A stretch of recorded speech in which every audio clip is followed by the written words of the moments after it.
I'm going to try to create a timeline of events from what we currently know about the Oklahoma 7 case. Now, in the beginning, information was coming out sporadically. So for this first video, I'm going to try to put it together in a cohesive timeline the best I can. The following videos will be as information was released on those days.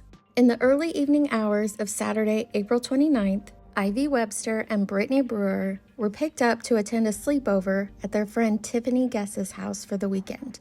That Saturday night, they were going to go to the mall and attend a place called The Main Event. They would then return back to Tiffany's house for the rest of the weekend. On Sunday, April 30th, the girls contacted their parents to let them know they would be heading to a ranch in McAllister with the family, something they had done previously several times. At 5 p.m. on Sunday evening, Jesse McFadden, Tiffany Guess's stepfather, contacted Ivy Brewer's parents to let them know that they were running late. That was the last contact Ivy and Brittany's family would have from anyone. They say on Saturday, Ivy and her friends Brittany Brewer and Tiffany Guess went to the mall and Main Event, then had a sleepover, all things they've done before. On Sunday, Ivy's mom got a message from her that she said had a different tone than normal, but not so different that she was alarmed. Later that day, and I get a call from Jesse a little while, about 5 or so, saying, "Oh yeah, we're still out here in McAllister. The phone was really cutting out. Not getting good service." I said, "Okay, keep me updated." And that was the last contact. That probably... I believe the girls were already gone at that point. In the early morning hours of Monday, May 1st, Ivy Webster's parents went to the Oklahoman County Sheriff's Office and filed a missing persons report for their daughter, Ivy. The initial press release from them is the same as all the information I've previously given you. Initially, Brittany Brewer's father, Nathan, wasn't as concerned when his daughter didn't return home on Sunday. He said it wasn't out of the norm for her to stay past curfew or over the extended time she told him when it came to staying with Tiffany's family. However, his concern grew when he found out that his daughter's friend, Ivy, was also missing. And on that same May 1st morning, he also went and filled out a missing persons report when he learned that the girls had not attended school.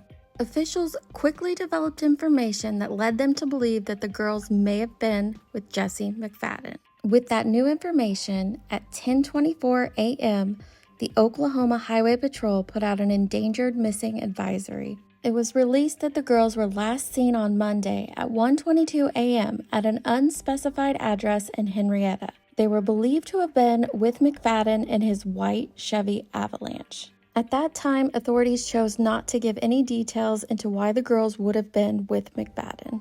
Both families took to Facebook to share out missing information about their daughters. Ashley, Ivy's mother, said that she was supposed to be home around 5 p.m. yesterday, April 30th. We still have not heard or seen from her. Our last contact was around 11 a.m. on Sunday. She was in McAllister with a friend. She's 5'1" and 120 pounds. And Nathan, Brittany's father, shared out that she was last seen Saturday around 5 p.m. and had last contact around 10 a.m. on Sunday. She went to McAllister with a friend and has not returned. She's 5'7" and 120 pounds. It was soon discovered by family and media that just an hour and a half before that alert went out, Jesse McFadden was due in court on a previous charge of solicitation of a minor. At this time, the family learned that Jesse was an RSO.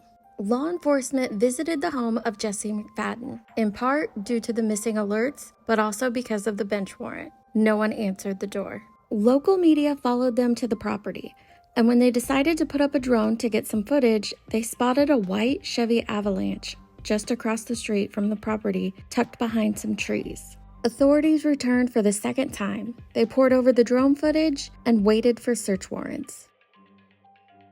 The property that the McFaddens were renting was quite extensive. And in the course of looking through that drone footage, they were able to determine that there was some freshly churned dirt in a certain area of the property. That gave them the capability to encompass the entire property with a search warrant to investigate.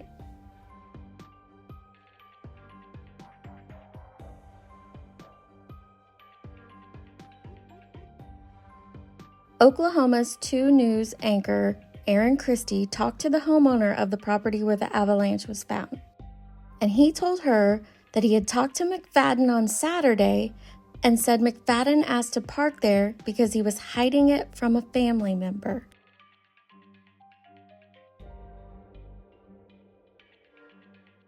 Around 3 p.m., law enforcement was able to serve those search warrants, and shortly afterwards, 7 bodies were discovered at the back of the property.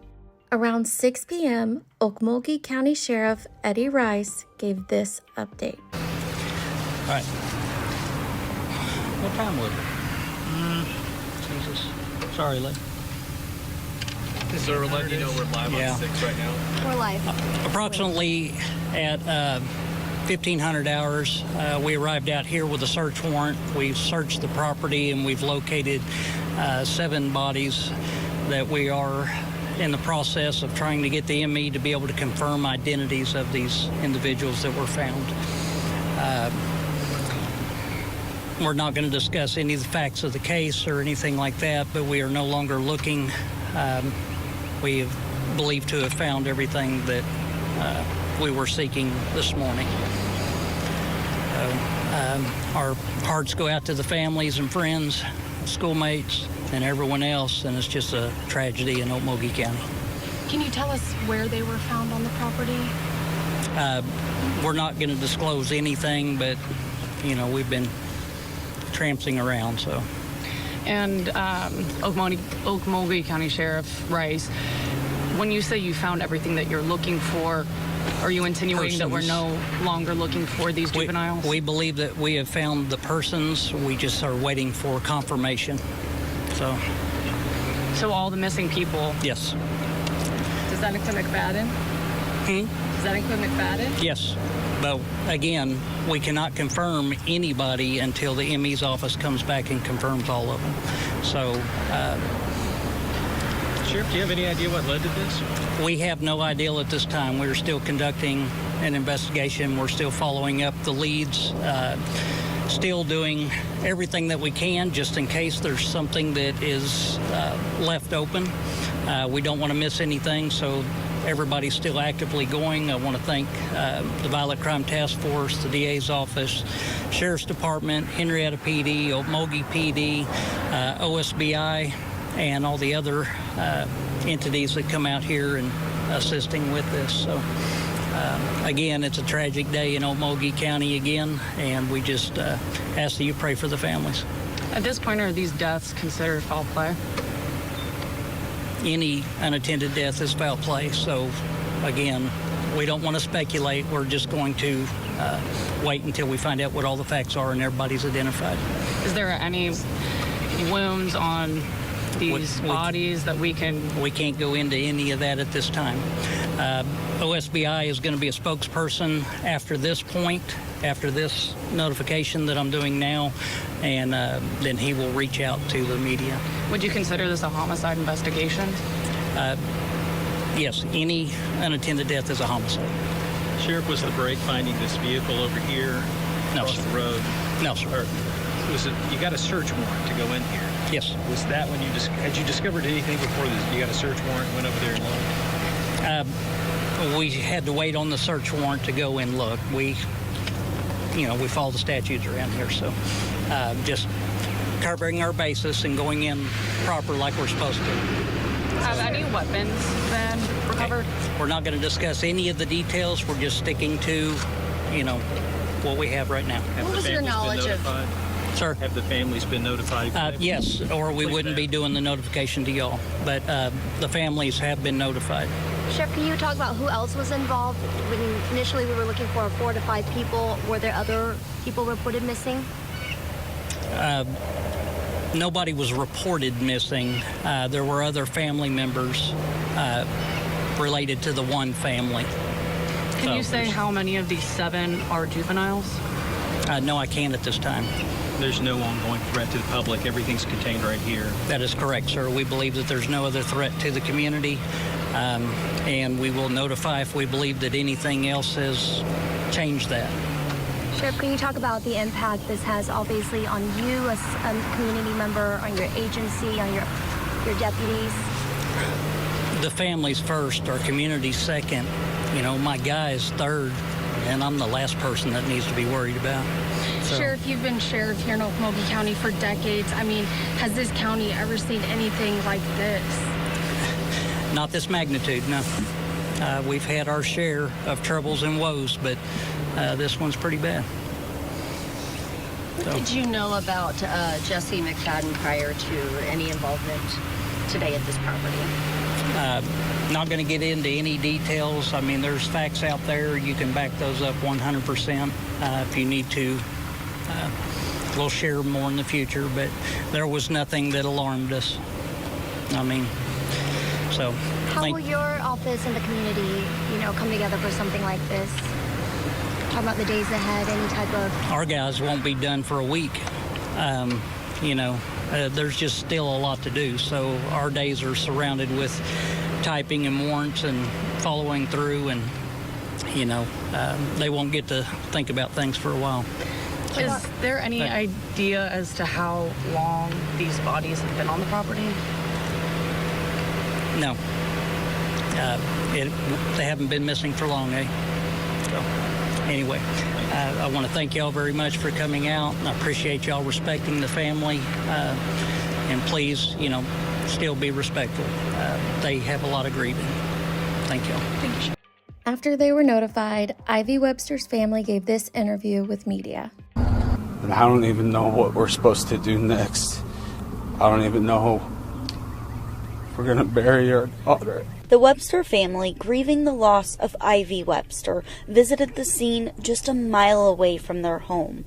Sad, frustrated, and hurt, the family says they just want answers. I wanted to go on the land and get the answers myself, and I know I can't. Now learning about Jesse McFadden's criminal history and status as a registered sex offender, they are calling for change in the justice system. I ask our congresspeople to get stricter on these pedophiles, to keep them locked up, to hold them in jail, because no other family should go through what we're going through right now.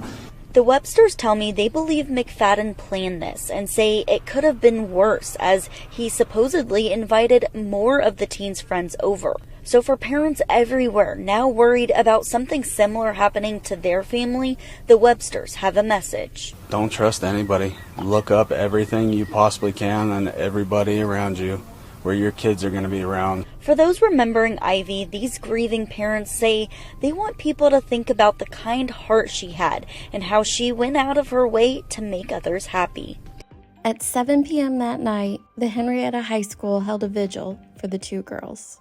And Brittany's father, Nathan, gave this interview. Amazing support from the community showing up and everybody rallying together on food-wise and praying for us and going through the next steps. I mean, I've never thought in my wildest dreams that I'd be burying my own daughter. I figured she'd be burying myself before burying her. So, and a little bit about me.